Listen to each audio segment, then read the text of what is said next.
Merci. La parole est à Monsieur Jean-Yves Lecomte pour le groupe socialiste et républicain pour 10 minutes.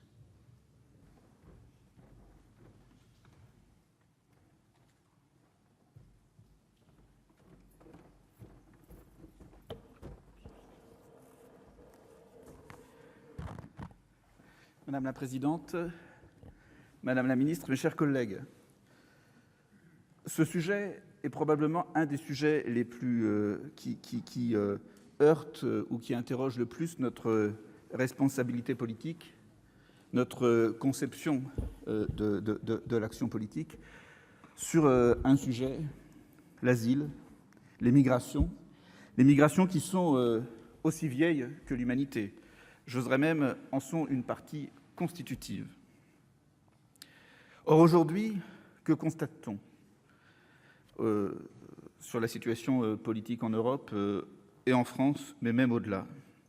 Un risque de convergence entre deux types d'attitudes. Ceux qui, par conviction ou par calcul, accompagnent, exacerbent les peurs d'un certain nombre de personnes, de nos concitoyens ou d'Européens, et les manipulent pour arriver au pouvoir et mener des politiques différentes et profondément inhumanitaires et inhumaines.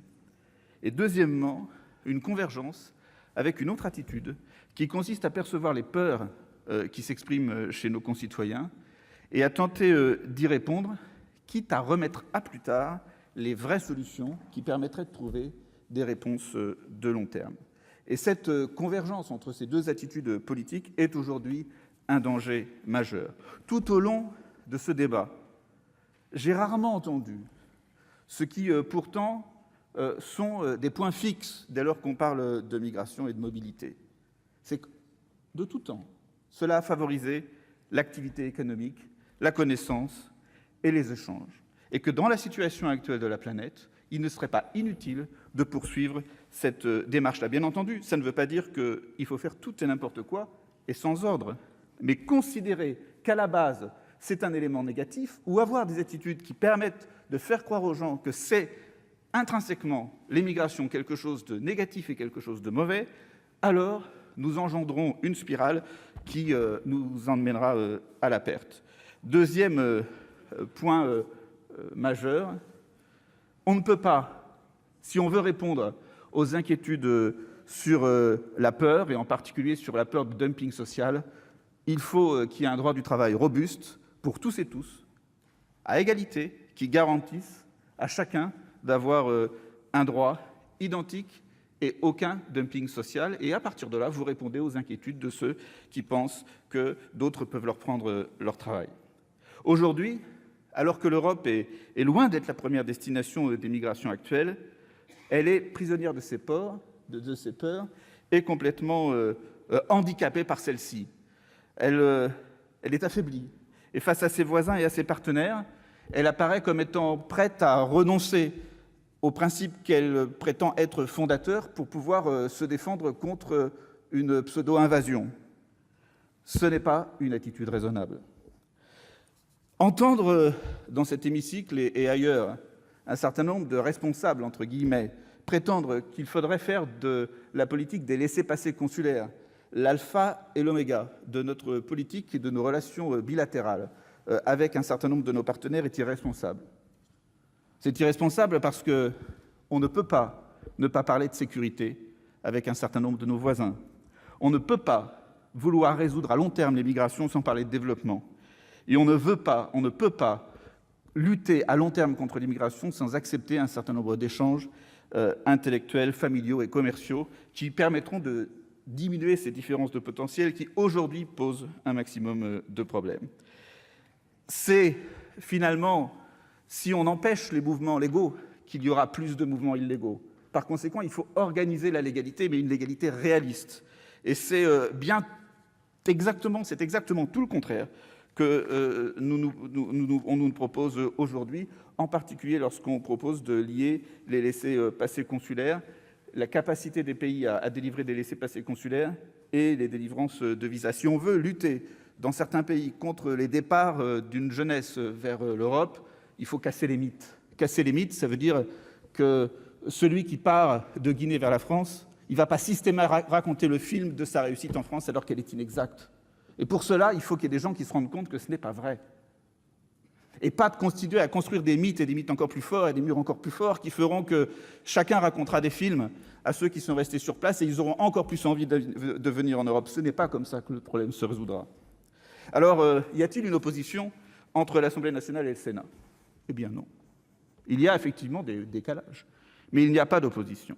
À l'Assemblée nationale, malheureusement, on constate un certain nombre d'aggravations du texte. Le retour de l'orientation directive sans hébergement garanti pour les demandeurs d'asile. Une aberration absolue d'obliger les gens à aller dans une région sans leur garantir d'hébergement. Un refus qui avait été proposé par notre rapporteur de l'encadrement et de la limitation dans le temps de la rétention des enfants. Un refus, alors que la question de l'outre-mer est particulière, de la prise en compte de la situation d'outre-mer au conseil d'administration de l'OFII. Enfin, un refus d'une accélération pour l'administration d'un certain nombre de procédures dès lors qu'on veut les accélérer pour les demandeurs d'asile.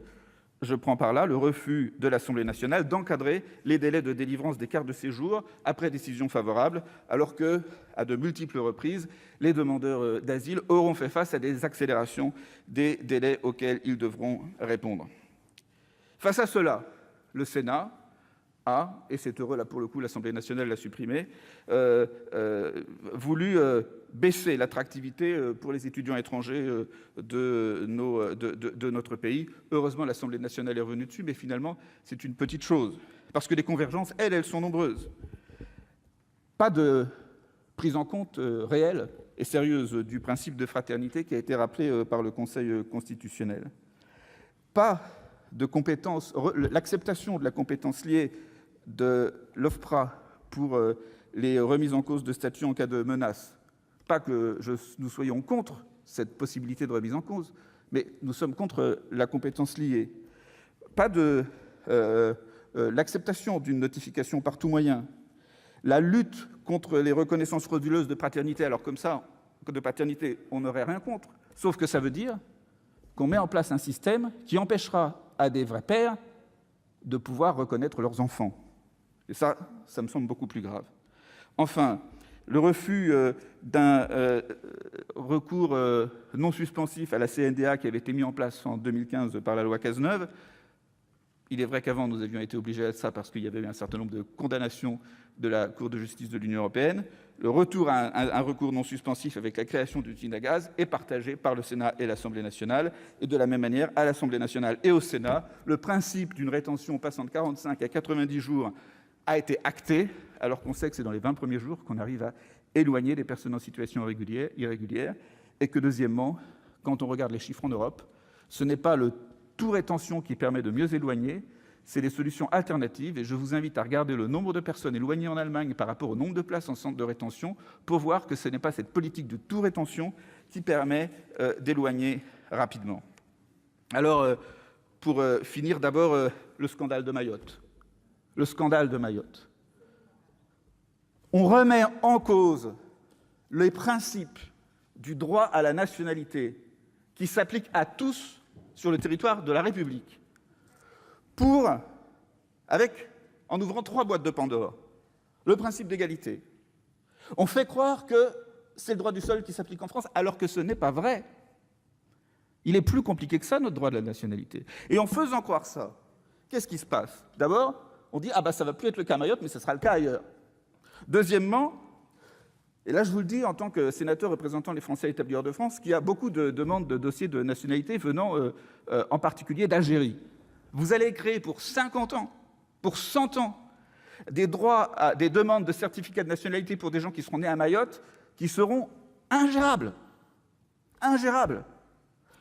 Les Mahorais vont maudire pendant 100 ans tous ceux qui auront voté cet amendement, tellement leur droit à la nationalité sera compliqué, leur capacité d'obtenir des certificats de nationalité sera compliquée par ce simple amendement.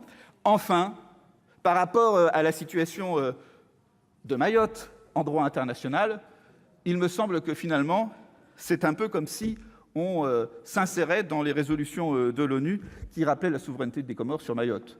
Ça me semble finalement 3 boîtes de Pandore pour pas grand-chose. Alors que ce projet de loi continuez à considérer Mayotte comme un centre de rétention à ciel ouvert, parce que vous savez que même lorsque vous avez le droit, lorsque vous êtes étranger en situation régulière à Mayotte, vous n'avez pas le droit de venir dans l'Hexagone. Pourquoi ? Pourquoi ? Ça a été refusé à l'Assemblée nationale, ça a été refusé au Sénat. Il y avait des amendements de nos collègues de Mayotte là-dessus. On ne l'a pas fait. Alors d'un côté, on dit « Ah, il faut protéger l'Hexagone, donc chacun reste à Mayotte ». Et en même temps, on dit « Ah ben non, quand même, c'est insupportable à Mayotte, donc on remet en cause le principe de la nationalité ». Chers collègues, il faut conclure. C'est intolérable. Je m'achemine vers ma conclusion, mais en tout cas sur Mayotte, je voulais bien insister. La situation, le sujet tel qu'il a été adopté au Sénat et à l'Assemblée nationale en deuxième lecture n'est pas acceptable. Alors face à cela, bien entendu, nous ne pouvons pas accepter de partir tranquillement en vacances en votant une question préalable.